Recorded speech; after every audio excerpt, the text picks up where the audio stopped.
One day, something really unexpected happened to me. It all began when I took my husband to the doctor for a regular checkup. We thought it would be just a normal visit, but it turned out to be a big shock. The doctor, Dr. Lawrence, looked very serious and told us some scary news about my husband's health.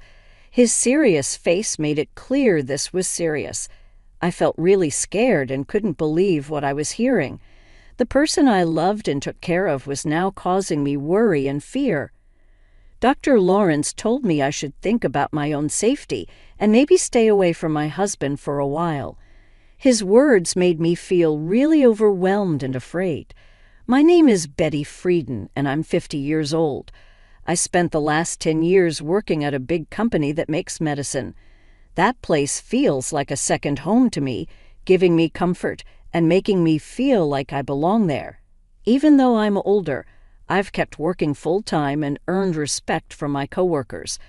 Not many people my age still work full-time, but I've always been okay with it. Part of the reason I'm so dedicated to my job is because I didn't get married until 4 years ago. My boss, Gerald, and I are close because we're both single. Once he jokingly asked me if I was ever going to get married, but I knew he was just teasing around. That time I was seeing Richard secretly. He's older than me, was married before, and like me, doesn't want kids. We met through a service that helps people find companionship later in life.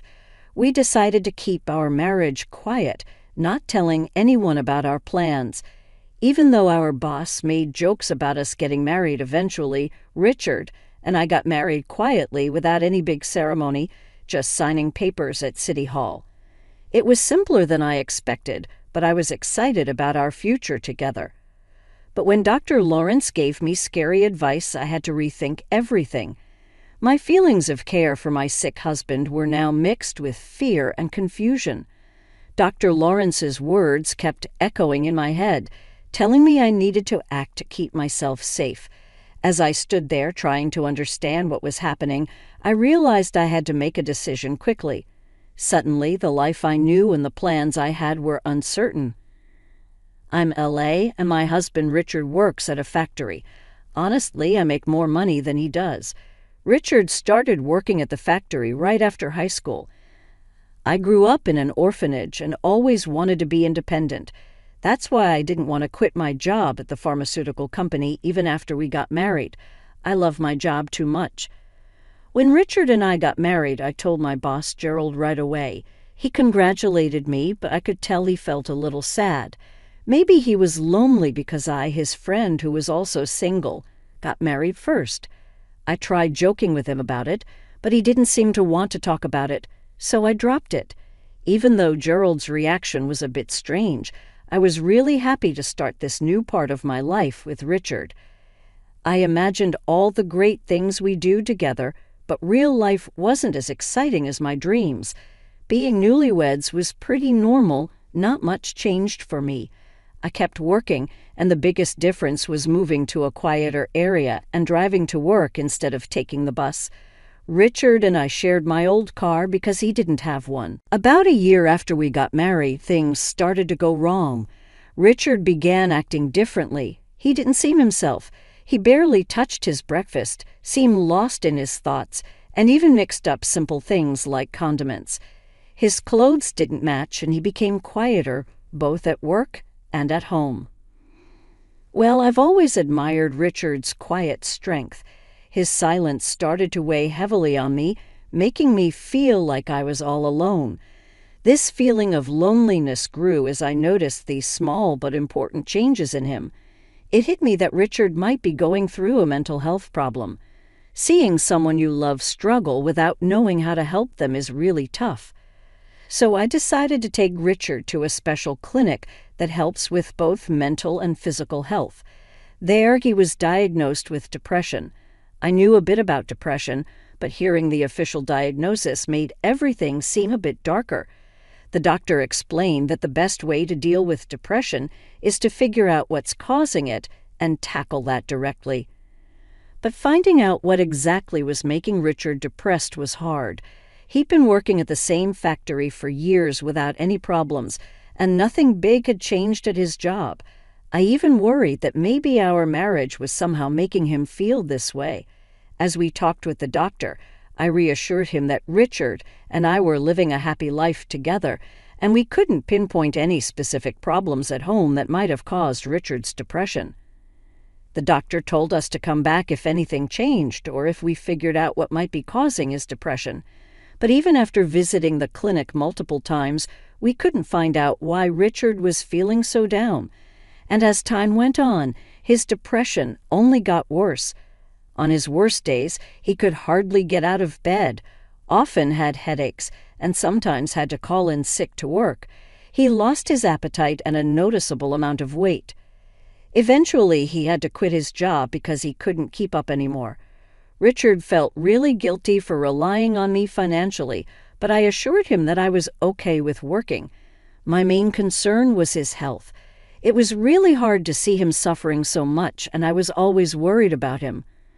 Once, when I was at work, Richard went out and got lost on his way back home.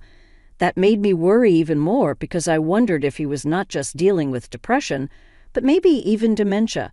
That thought added to my stress. When my coworker asked how things were going, I had to admit that Richard wasn't getting better. It's really tough to watch someone you love struggle so much without being able to help them. One day, Gerald, my boss, noticed that I looked really tired and gave me an energy drink. It made me feel a little better, and I was touched by his kindness. He reminded me that we're all in this together, and his words almost made me cry. With everything going on with Richard, I hadn't realized how much stress I was under. It became clear that I needed to take care of myself too, or else I might fall apart. So I threw myself into my work, trying to keep things as normal as possible in our lives. A year had gone by, but things hadn't gotten any better for Richard. If anything, they had gotten worse.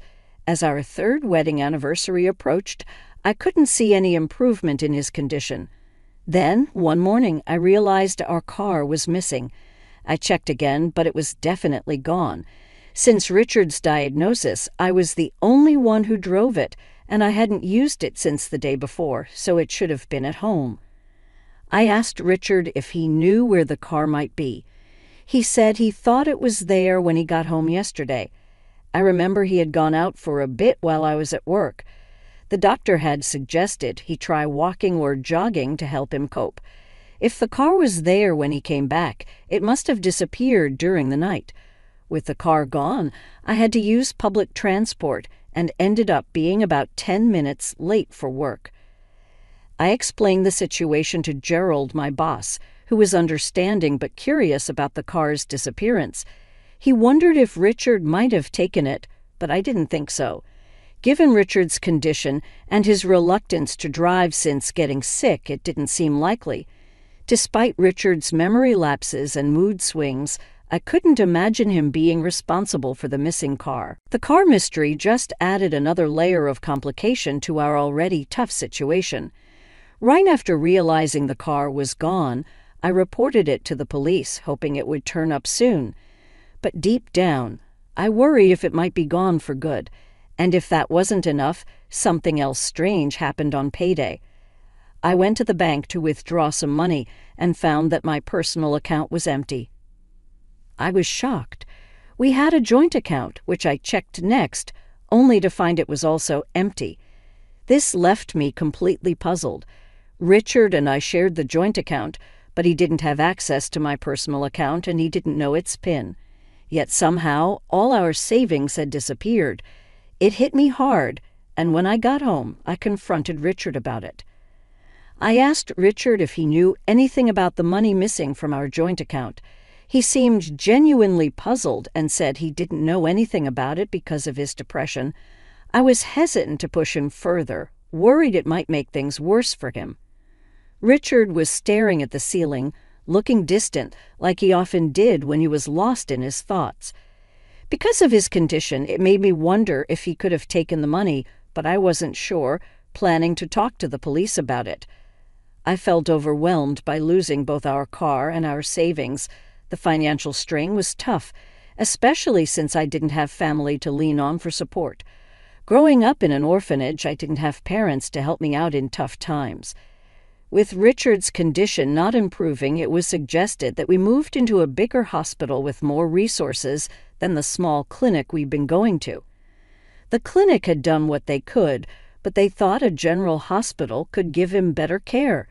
They even gave us a referral letter, so we decided to go to the general hospital. For the first time, taking a taxi said, there was a bit nerve-wracking for me, and Richard stayed quiet throughout the journey, lost in his own thoughts. As we arrived at the hospital, I took a deep breath, preparing for whatever might come next. I walked into the hospital and handed over the referral letter at the reception, expecting to wait a while since it was a busy place. The lobby was full of patients, each waiting for their turn. After about an hour, Richard was finally called in for his consultation. While he went inside, I took out a book to pass the time. But before Richard had even settled into the doctor's office, a nurse came up to me. "Excuse me, are you Mrs. Simmons?" she asked. I said yes, and she told me the doctor wanted to see me. Since I was used to discussing Richard's condition, I figured it was something similar this time. I followed her to another room, feeling a bit anxious. There I met a doctor who looked a bit older than me, with gray hair and a kind manner. Before I could even sit down properly, I asked if this was about Richard's condition. He nodded seriously, and I braced myself for whatever news he had for me. The doctor's next words caught me completely off guard.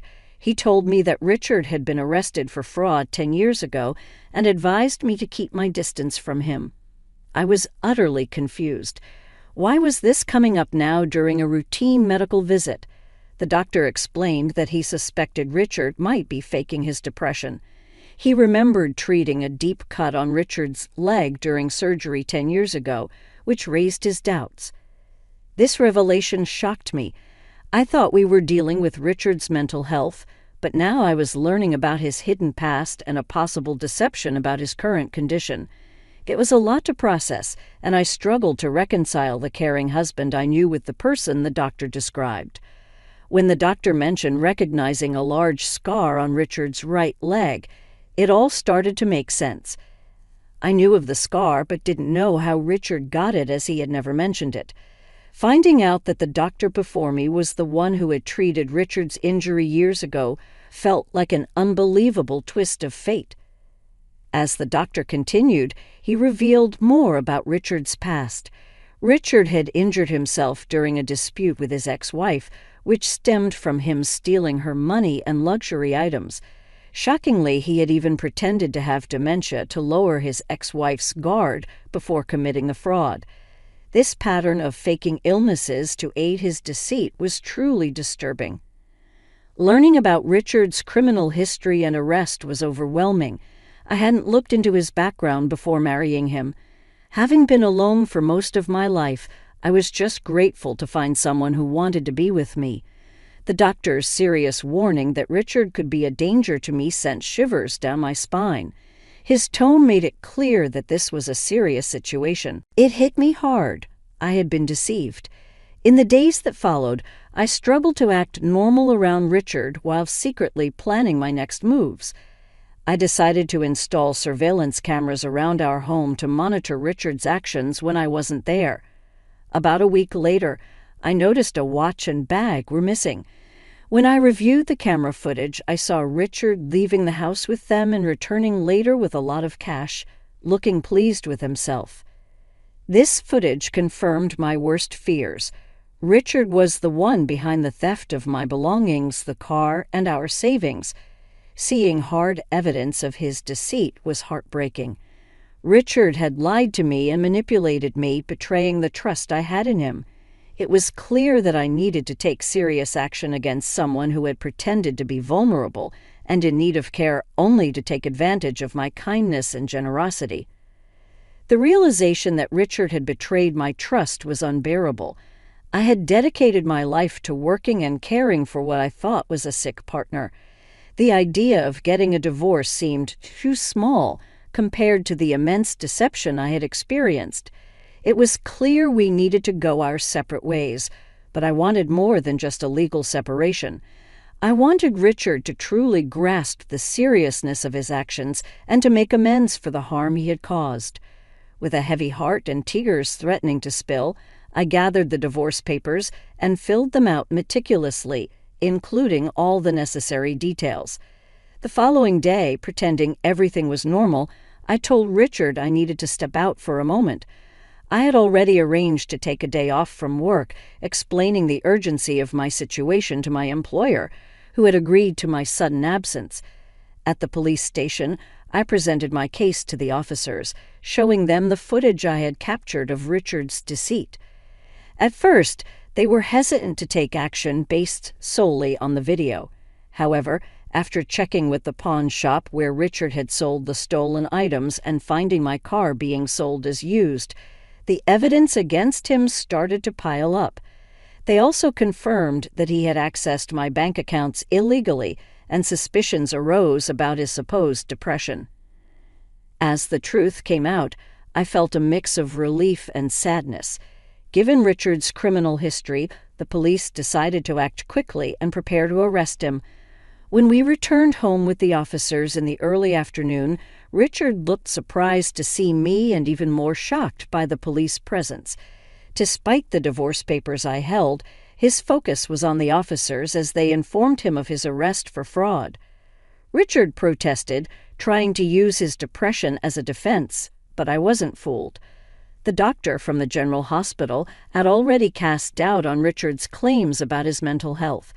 In that moment, facing the consequences of his actions and the end of our marriage, Richard's mask started to slip. Deciding to take legal action was tough, but it was necessary to protect myself and seek justice for the betrayal I had experienced. During my recent visit to the hospital, a doctor recognized Richard from his past deceitful behavior. He revealed that Richard had once pretended to have dementia to deceive his ex-wife, which made me question his current claims of depression even more.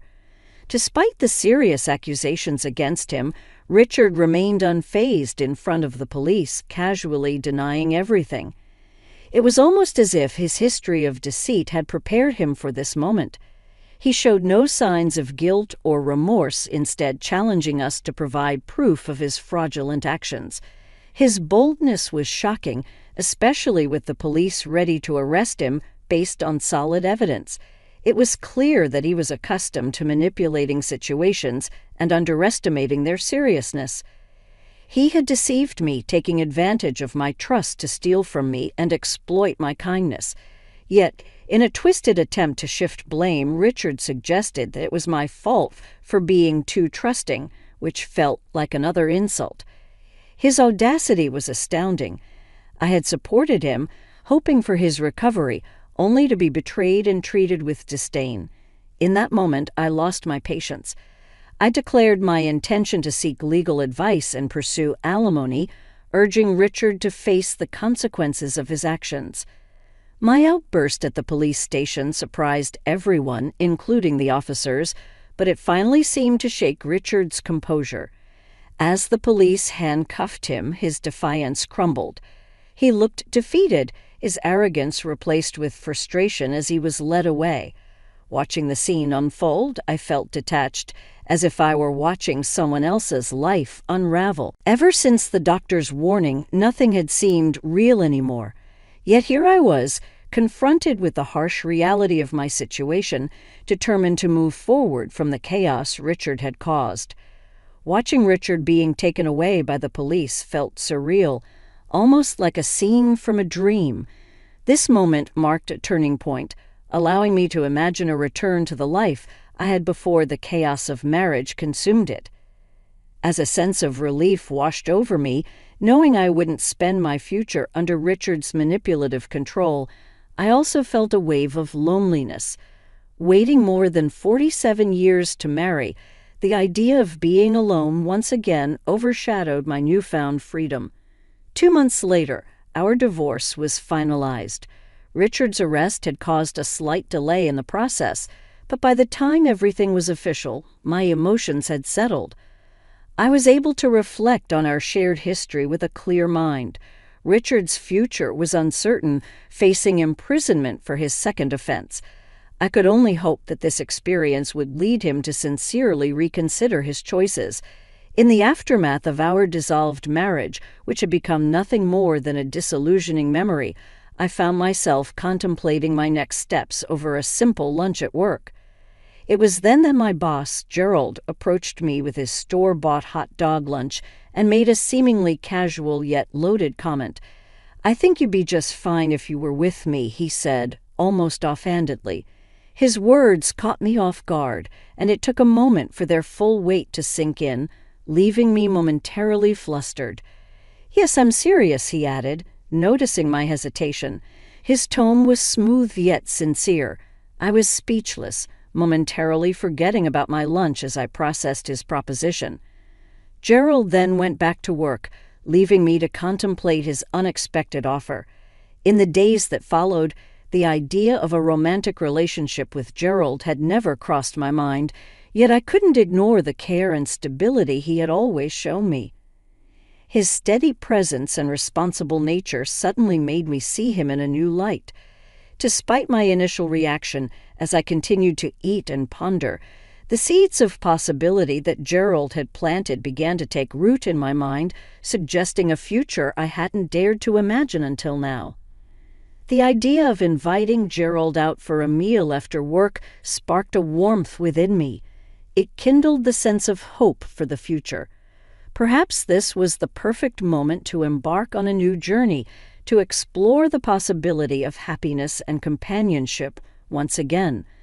The thought of stepping out of my comfort zone and into a new beginning with someone who had shown me kindness and support felt both thrilling and comforting.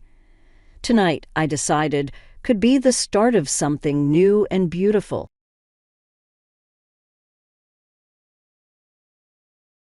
I held the manila envelope tightly, my hands shaking. Inside were photos and recordings, proof of months of lies and manipulation. Sunlight streamed through the kitchen window, casting shadows over the evidence that would protect me and my daughter. My name is Elena Martinez, and I was ready to fight. It started small. My mother-in-law, Victoria Sinclair, was a powerful woman, wealthy, well-connected, and convinced she knew best about everything, especially raising a child. My daughter, Sophia, was only 3, smart, curious, and my whole world. But to Victoria, she was just another prize to control. At first, it was little things, comments about my parenting disguised as concern. "She needs more structure. Are you sure she's eating well?" Each word chipped away at my confidence. My husband, Michael, was caught in the middle. He loved me, but he also loved his mother, unable to see her manipulation. She never accepted me, a woman from a working-class family who had married into her prestigious name. But I wasn't going to let her win. One autumn morning, I got a call from Dr. Emily Roberts, a child psychologist I had spoken to before. Her voice was tense. "Elena, be careful. Someone's asking questions about Sophia, your parenting, your past. They're trying to build a case against you." My heart stopped. I knew exactly who was behind it. I started collecting proof, hidden cameras, voice recordings, notes of every conversation with Victoria. I found out she was working with a corrupt social worker to make me look like an unfit mother. Her goal? Take Sophia away from me. But she underestimated me. Growing up with a single mother, I had learned to be strong. I had studied law part-time and knew how to protect myself. I gathered every piece of evidence, recordings of Victoria's plans, messages proving her scheme, even bank transfers to the social worker. Michael refused to believe it. "She just wants what's best for Sophia," he said. But I knew the truth. The night before I made my move, I sat in my office, surrounded by files and evidence. Sophia slept peacefully in the next room. I looked at a picture of my mother, a woman who had fought for me my whole life. I wouldn't let Victoria take my child. Then my phone buzzed. A text from Victoria. "We need to talk about Sophia's future." I smiled. Oh, we would. Everything was ready. The trap was set, and Victoria had no idea what was coming. The morning arrived with a calculated precision. I dressed carefully, choosing a blazer that subtly concealed the digital recorder tucked inside. Every movement was deliberate, every detail planned. Victoria had requested a family meeting at her expansive estate. a tactical error she would soon regret. The grand living room, with its antique furniture and crystal chandeliers, had always been her battlefield. Today, it would become her downfall. Michael drove, seemingly unaware of the tension brewing beneath the surface. Sophia sat in her car seat, humming a cheerful melody, oblivious to the storm about to break. "Are you okay?" Michael asked, catching my distant gaze. I offered a calm smile. "Everything will be fine." The Sinclair estate loomed before us, a monument to generational wealth and hidden secrets. Victoria stood at the entrance, her perfectly tailored suit a armor of social expectation. "Welcome," she said, her smile never reaching her eyes. The initial pleasantries were a dance of calculated politeness. Victoria's gaze constantly drifted to Sophia, possessive and calculating. I watched her, recording every micro-expression. "I've been concerned about Sophia's development," Victoria began, her tone dripping with manufactured concern. "Perhaps it's time we discuss her future more seriously." Michael shifted uncomfortably.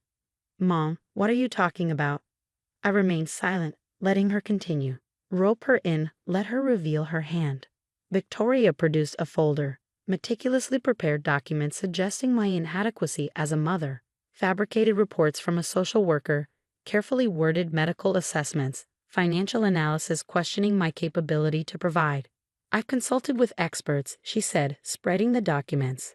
"I believe Sophia would be better served with more stable guardianship." Michael looked shocked. "Mom, you can't be serious." But I saw the plan now.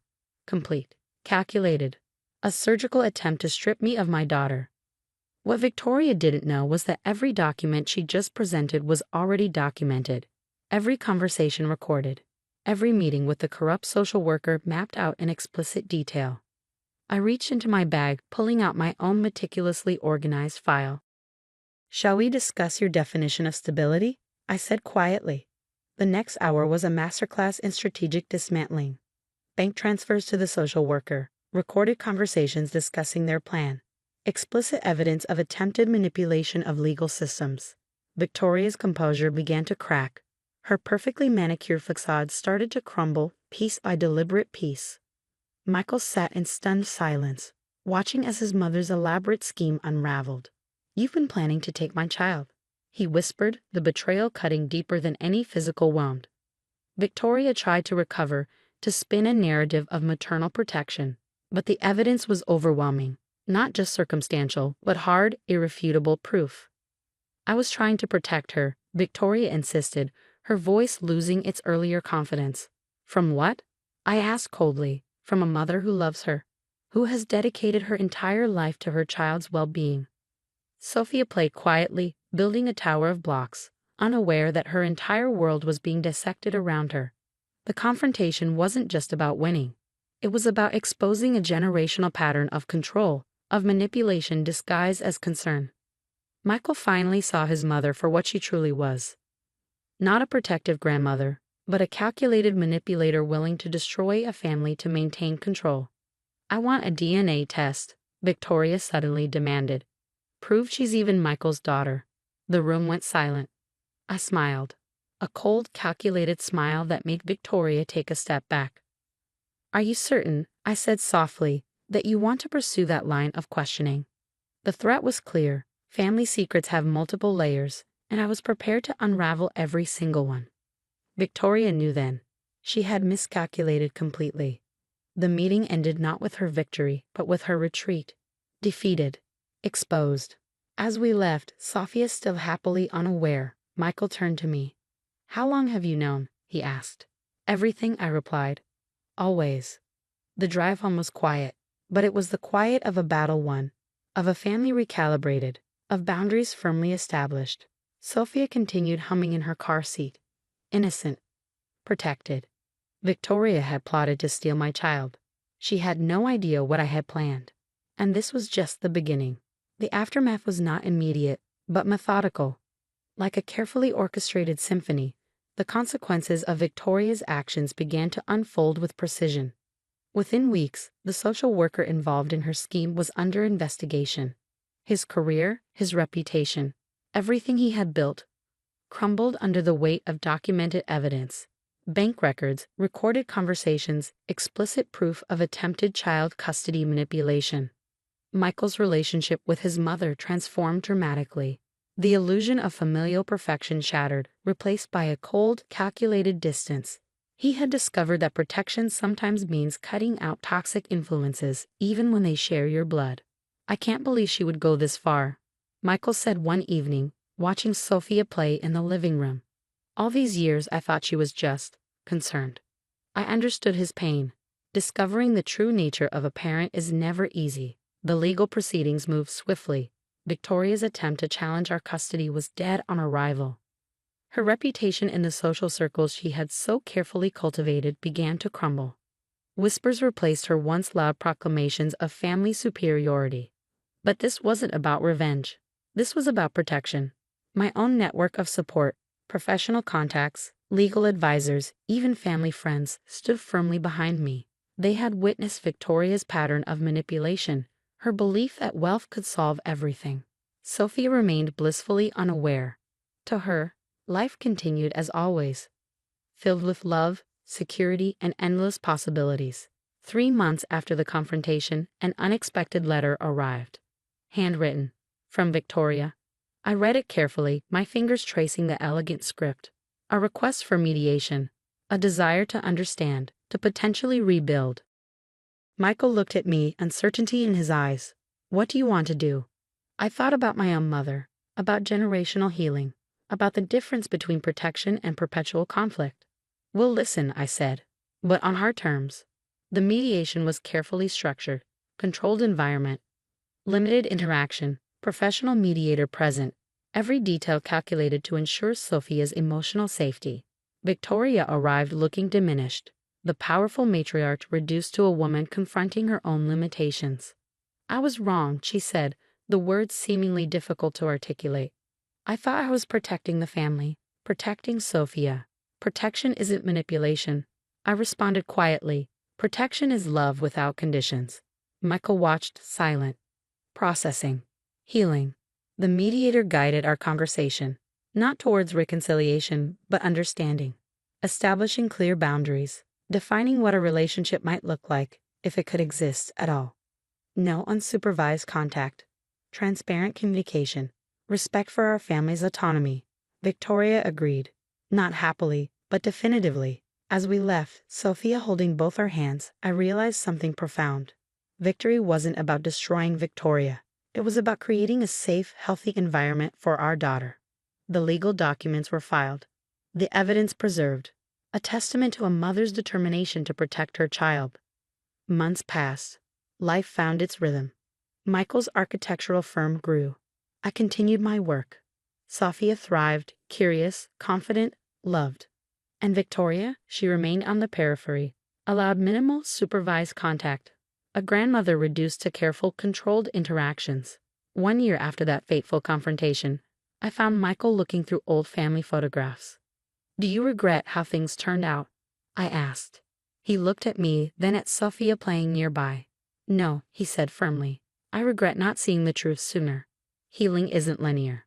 It's a journey of understanding, of setting boundaries, of choosing love over manipulation. Victoria had plotted to steal my child. She had no idea what I had planned. And in the end, the only thing stolen was her power to control us. Family isn't about blood. It's about protection. About love. About choice. And we had chosen our path. Clearly, definitively, unapologetically.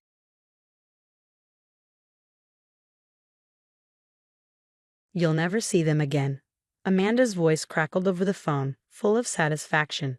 "They're better off with me. You were never a good mother." My grip tightened on the phone as I looked at the empty beds where my twins, Lily and Lucas, should have been. Their favorite stuffed animals, a blue elephant and a purple giraffe, were gone too. Even in their panic, they had taken their comfort toys. "Amanda, where are my children?" I forced my voice to stay calm, though fear squeezed my chest. The house felt too quiet without them. "Oh, now you care," she mocked. "After I found those bruises?" My blood turned cold. "What bruises? What are you talking about?" "The ones you gave them," she snapped. "I showed the family pictures. That's why no one stopped me when I took them. They all know what you are." My mind raced. A few hours ago, we had all been at my in-laws' house for a celebration. I had stepped away for a few minutes. When I came back, the twins and Amanda were gone. Those bruises are from gymnastics, I said. You saw them practicing their cartwheels. She laughed, sharp and cruel. Keep telling yourself that. I've been keeping records. The police will see the truth soon enough. I closed my eyes. Now it made sense. Amanda had been watching too closely, taking pictures of every little bump, asking questions. She had been planning this. Why are you doing this? Because you don't deserve them, she hissed. Or this house. Or my brother's money. You were just lucky, but your luck's run out. My late husband Mark's words echoed in my mind. He had warned me about his sister before he died 2 years ago. Amanda's possessive. She thinks she owns everything in my life. I should have listened more carefully. The twins need me, I said. They must be scared. They're fine, she said, sending a picture. It showed Lily and Lucas on an unfamiliar couch, eating ice cream, their faces tear-streaked but trying to smile. Their stuffed animals were beside them. Hope flickered in my chest. Let me talk to them, I demanded. No chance. And don't bother calling again. We'll be unreachable for a while. Amanda. She hung up. I stared at my phone, my hands shaking, but my mind was clear. Amanda thought she had won. She thought she had covered all her tracks. But she had made one mistake. She let them keep their toys. I hurried to my laptop and opened a tracking program. 6 months ago, after they got lost at the mall, I had sent tiny GPS trackers into their stuffed animals. I had meant to keep track of the toys. But now, they would help me find my children. 2 blinking dots appeared on the map, moving north. Amanda was heading to her lake house. I picked up my phone and called David, my brother-in-law, who worked in law enforcement. David, Amanda took the twins. She's making false accusations against me. I was afraid of this, he sighed. She's been acting strange since Mark died. She's obsessed with them. I know where she's going, I said, but I need to do this the right way. I don't want her twisting it against me. Send me the tracking info, he said, his voice firm. I'll call the police and meet you there. Don't go alone. I quickly packed a bag for the twins. As I grabbed their blankets, I spotted Lily's open diary. On today's page, she had written, Aunt Amanda said she's taking us on a special trip, but I'm scared. She said mean things about Mommy that aren't true. I don't want to go. Tears stung my eyes as I took a picture of the page. Another piece of proof. Amanda thought she had everything planned. She thought I would give up. But she had underestimated me. As I grabbed my keys, a new message popped up on my phone. Don't bother looking for us. By the time you figure out where we are, it'll be too late. I smiled grimly. Oh, Amanda, I whispered, starting the car. I already know exactly where you're going. The GPS dots kept moving north. I followed at a safe distance. She thought she was in control. She thought she had won. She was wrong. The winding road to Amanda's lake house was dark and empty, perfect for someone trying to disappear with 2 scared children. I kept a safe distance, following the steady blink of the GPS tracker on my laptop. David's police cruiser trailed a few minutes behind me, its lights off to stay hidden. My phone buzzed with another message from Amanda. The twins are asking about you. I told them you didn't want them anymore. Soon they'll forget all about you. I gripped the steering wheel, my knuckles white. Through the speaker, David's voice crackled. We're 10 minutes out. Local units are in position. Wait for the signal before moving in. The GPS dots had stopped. They were inside now, where Amanda thought she had them safe from me. But her perfect plan had more holes than she realized. I pulled over a 1/4 mile from the house and shut off my lights. The glow from an upstairs window made my chest tighten. Lily and Lucas were in there, scared and confused, no matter how much ice cream Amanda used to comfort them. Another text. They finally stopped crying for you. Children are so adaptable, aren't they? David's car pulled up behind mine. He approached my window. We've got every exit covered. The judge signed the emergency order. We're good to go. What about Amanda? I asked. She's unstable. What if she? We'll handle her, David said. Then his expression darkened. We found evidence on her phone. She's been planning this for months. Fake social media accounts, false documents. She even paid someone to fake those bruised photos. I wasn't surprised. Amanda was always calculating. She blames me for Mark's death, doesn't she?" I asked. David sighed. "She thinks if you hadn't asked him to pick up the twins that night, he wouldn't have been on the road when the drunk driver hit him." The guilt I carried tried to crush me, but I forced it back. This wasn't about me. It was about getting my children home. Through my windshield, I saw shadows moving in the upstairs window. Lily and Lucas were awake. Their GPS dots shifted on my screen. "Look," I pointed. "They're in the front bedroom. That's where we shoaled." A scream tore through the night. "Lily." I threw open my car door. David grabbed my arm. "Wait. We need tow." Another scream. Lucas this time. "No, we want mommy." I ran, David and his team right behind me. Through an open window, I heard Amanda's voice. "Stop it. I'm your mother now. She doesn't love you like I do." The front door was locked, but an officer kicked it open. I raced up the stairs, my heart pounding. Inside the bedroom, Amanda stood between the twins, holding their stuffed animals, the ones with the trackers, over a trash can. "These are baby toys," she said. "You don't need them anymore. You don't need her anymore." David stepped forward, gun drawn, dropped the toys and stepped away from the children. Amanda spun around, eyes wild. "How did you find us? How did you?" Her gaze dropped to the stuffed animals and realization hit. "You tracked us," she hissed. "You spied on us?" She yanked at the toys, trying to rip them apart. "Now," David shouted. Officers lunged, grabbing her arms. I ran to my twins, and they threw themselves into my arms, sobbing. I held them tight, breathing in their warmth, feeling their hearts race against mine. "It's okay," I whispered. "Mommy's here." As the officers dragged Amanda away, she screamed about betrayal and tracking devices. The toys lay forgotten on the floor, their hidden trackers having done their job.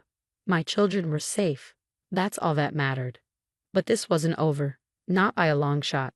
3 months have passed since that night at the lake house. The legal case moved quickly, especially after David's team found out everything Amanda had planned. Her phone was full of fake photos, false social media posts, and a journal explaining how she would take the twins. Today, I sit in a courthouse waiting room, my hands clasped tightly. The twins are safe at school, slowly healing with the help of their therapist. They still sleep with their stuffed animals, knowing the trackers inside will always help me find them if needed. David walks up beside me. "The judge is ready," he says. He has been my support through everything, even while dealing with his own feelings about his sister. Inside the courtroom, Amanda sits at the defendant's table, looking smaller than before. She no longer seems angry, just tired and defeated. Her lawyer told her to take a plea deal since the evidence against her was overwhelming. The judge clears her throat. "Before I give my decision, does the defendant have anything to say?" Amanda stands slowly, her hands shaking as she holds a piece of paper. I thought I was protecting them," she says in a quiet voice. "After Mark died, I was so scared of losing anyone else.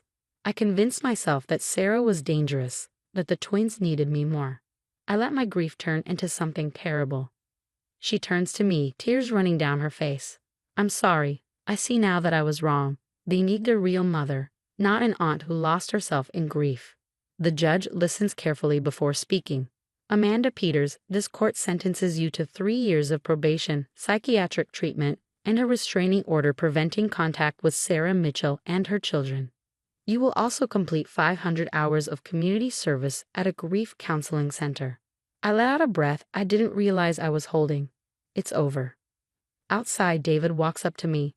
"She's agreed to stay in a treatment center," he says. "Doctors think therapy will help her deal with her grief in a better way."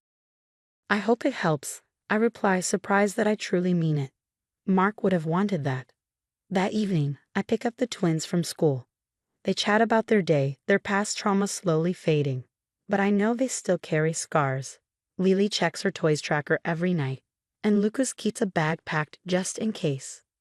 "Mommy," Lily asks as we pull into the driveway, "is Aunt Amanda still sick?"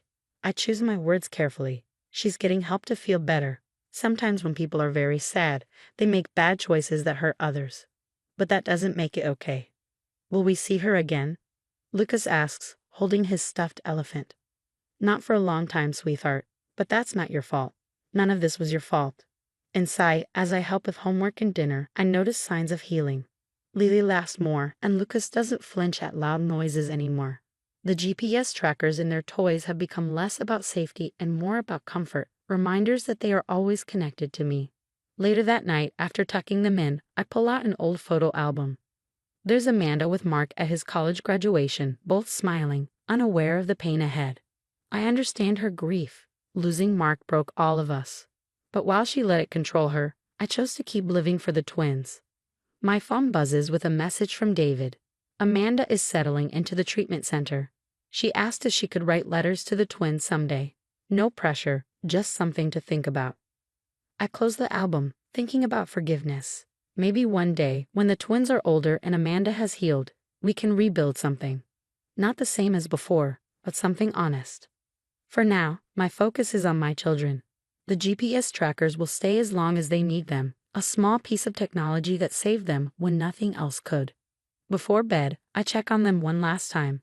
They've pushed their beds closer together, their stuffed animals lined up between them. In the soft nightlight, I almost see Mark's smile on their sleeping faces. We're safe now, I whisper, more to myself than to them. That's all that matters. On my phone screen, the GPS dots blink steadily, 2 small points of light that mark home, love, and an unbreakable bond. Amanda didn't understand. Some love can't be stolen, and some mothers will always find their way back to their children, no matter what.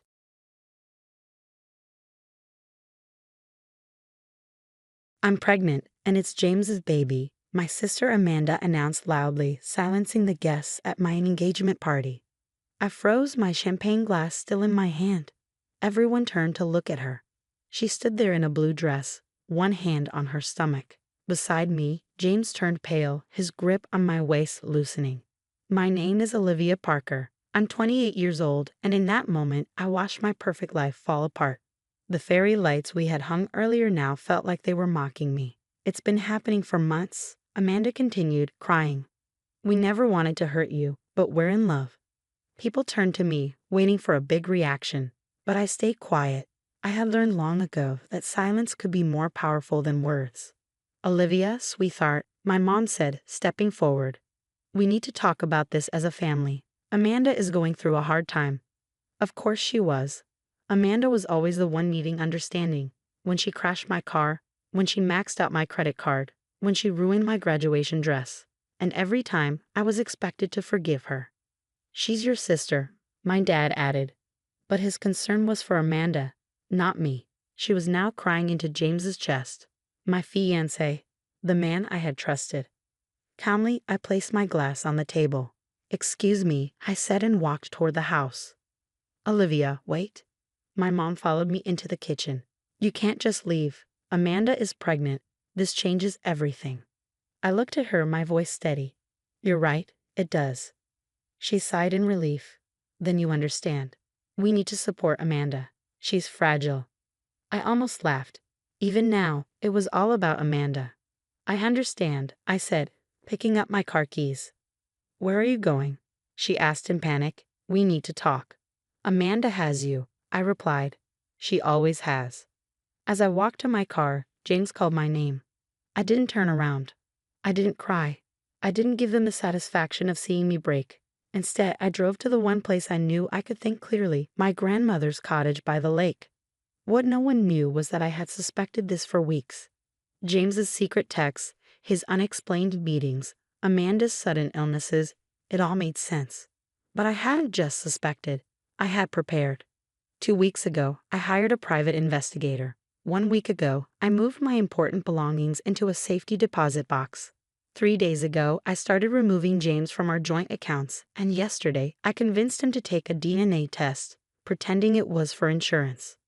Sitting on my grandmother's porch, I ignored the flood of messages from James, Amanda, and my parents.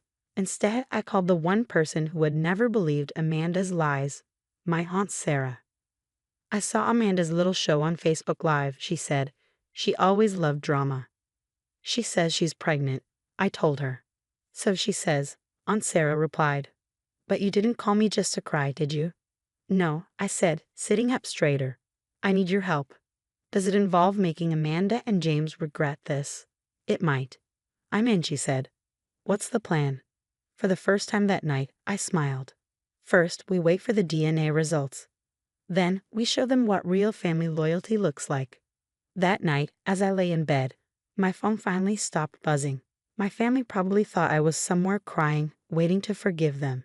They thought they knew me, the quiet, responsible one who always put family first. But they have forgotten something. I was also my grandmother's granddaughter, and she had taught me that sometimes the quiet ones are the most dangerous. I opened her old journal, the one where she had written about handling betrayal and getting justice. Sometimes, dear, she had written, the best revenge is letting people think they've won, until they realize they've lost everything. I smiled. Amanda had chosen the moment to ruin my life, but I would choose the moment to reveal the truth. The DNA results would arrive in 2 months. Until then, I had work to do. The next 2 months tested my patience. I watched from a distance as Amanda and James played the happy couple, fully supported by my parents. Amanda even moved into my old apartment, the one I had shared with James, while I stayed at my grandmother's cottage, quietly putting my plan into action. They're telling everyone you had a breakdown. Aunt Sarah told me one morning over coffee. Amanda's acting like the caring sister, stepping in to support James while you recover. I calmly stirred my coffee. What else?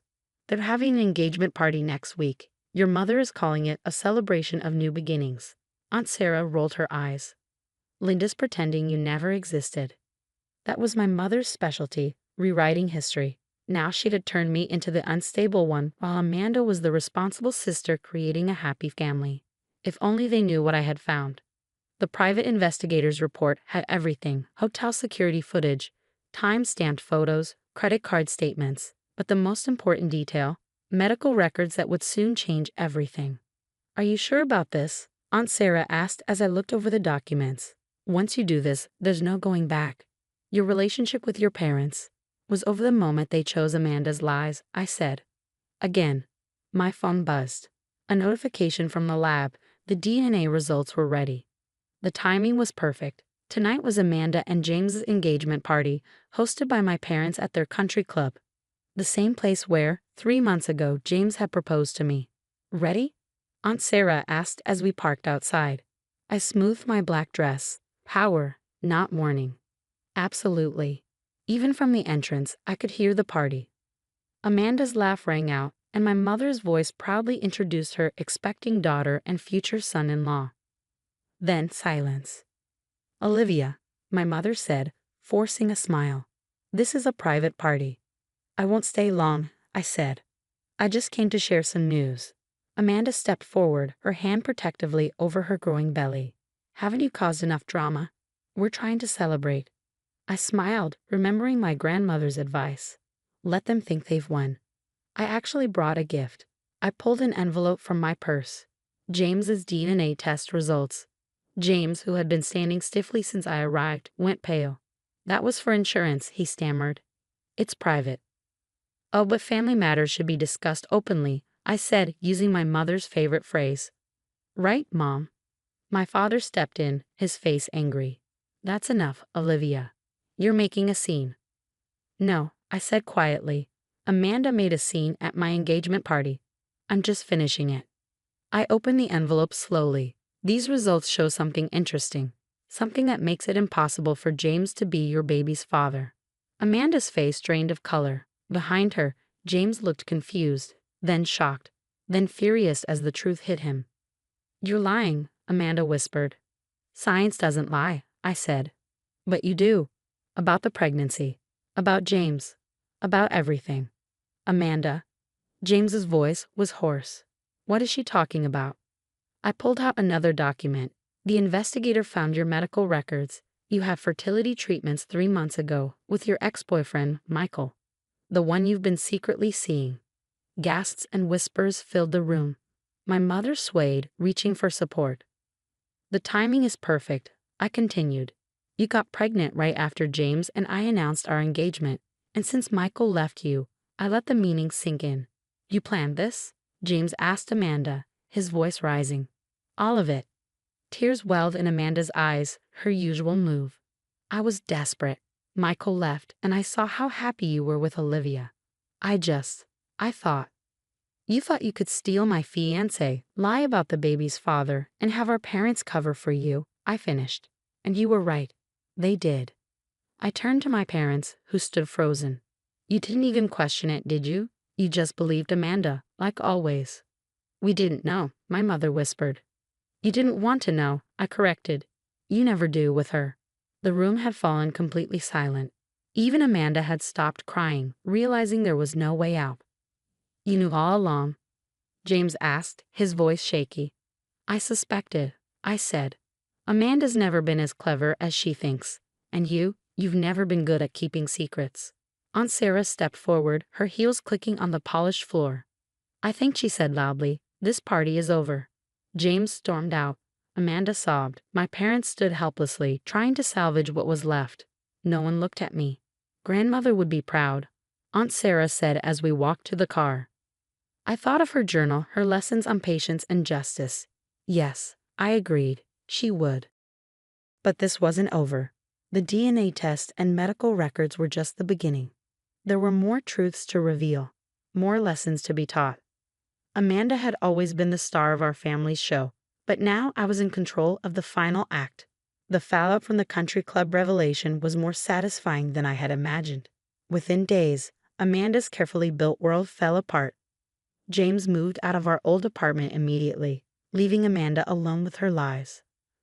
Her ex-boyfriend, Michael, the real father of her baby, wanted nothing to do with her. And my parents? They finally had to face the consequences of their choices. One day, my mother found me at the grocery store. She's not eating, she said. She needs her sister. I kept picking apples, not looking up. No, what she needs is to face the truth. Something you never made her do. We made mistakes, she admitted, her voice shaking. But she's still your sister. I finally met her gaze. And I was still your daughter every time you chose her over me. Then came another revelation, this one from Aunt Sarah. Over dinner, she shared what she had discovered. Your father has been paying Amanda's credit card bills for years, she said, including the hotels where she met Michael while you and James were engaged. I shouldn't have been surprised, but it still hurt. So they knew. They suspected, Aunt Sarah corrected. But questioning Amanda was never their way. I thought about all the times I had worked extra hours to pay for college, while Amanda's expenses were always covered without question. It was clear now they hadn't just enabled her behavior, they had funded it. 3 weeks after the engagement party, I got an unexpected visitor. James stood on my grandmother's porch, looking exhausted and ashamed. I'm not here to apologize, he said quickly. I mean, I am sorry, but I know it doesn't change anything. Then why are you here? He ran a hand through his hair, a nervous habit I used to love. I'm leaving town. Taking that job in Seattle. I needed you to know that you were right. About everything. I leaned against the doorframe. Not everything. I thought you loved me. His flinch said it all. After he left, I sat on the porch swing where grandmother used to tell me stories. Her journal lay open in my lap, and one passage stood out. The greatest victory isn't in destroying those who hurt you, but in rebuilding yourself stronger than before. Then came the final twist, one that changed everything. One morning, Aunt Sarah arrived with a stack of legal papers. I found these in Mother's safety deposit box, she said, spreading them on the table. Looks like grandmother left you more than just the cottage. The documents revealed a trust fund in my name, one meant to help with my wedding and a future home. She had also kept records of every dollar my parents had taken from her to cover Amanda's expenses over the years. There's a letter for you, Aunt Sarah added, handing me an envelope. In grandmother's neat handwriting, it read, My dearest Olivia, if you're reading this, they finally pushed you too far. Use these documents wisely. Sometimes the best revenge is letting people face the consequences of their own actions. I followed her advice. My lawyer sent copies of the financial records to my parents with a simple note. The truth has a way of revealing itself. 2 days later, Amanda moved back home, her perfect future in ruins. My parents could no longer deny what they had done. What do you want from us? My father asked over the phone, his voice heavy with defeat. Nothing, I said honestly. I don't want anything from you anymore. That was the real victory, not punishing them, but freeing myself. 6 months later, I sold my share of the family property. Amanda tried to fight it, but the documents were airtight. I used the money to buy a small bookstore near the cottage, something I had always dreamed of but never pursued because my parents wanted me to be practical. Aunt Sarah helped me renovate, And on opening day, she gave me a special gift. Grandmother's journal, rebound in leather with a new inscription. For Olivia, who learned that the quietest voice often speaks the loudest truth. I keep the DNA test results in my desk drawer, not as a reminder of betrayal, but as proof of my strength. Amanda still lives with our parents, her baby due any day now. I hear things about them sometimes, but their drama no longer touches me. Last week, I got a wedding invitation from James. He's marrying someone new in Seattle. I sent it back unopened. Some chapters are better left closed. Now, as I sit on the cottage porch watching the sunset over the lake, I finally understand what grandmother meant about victory. It's not about winning the fight, it's about choosing your own path forward. Amanda's betrayal didn't break me. It set me free, and that is the best revenge of all.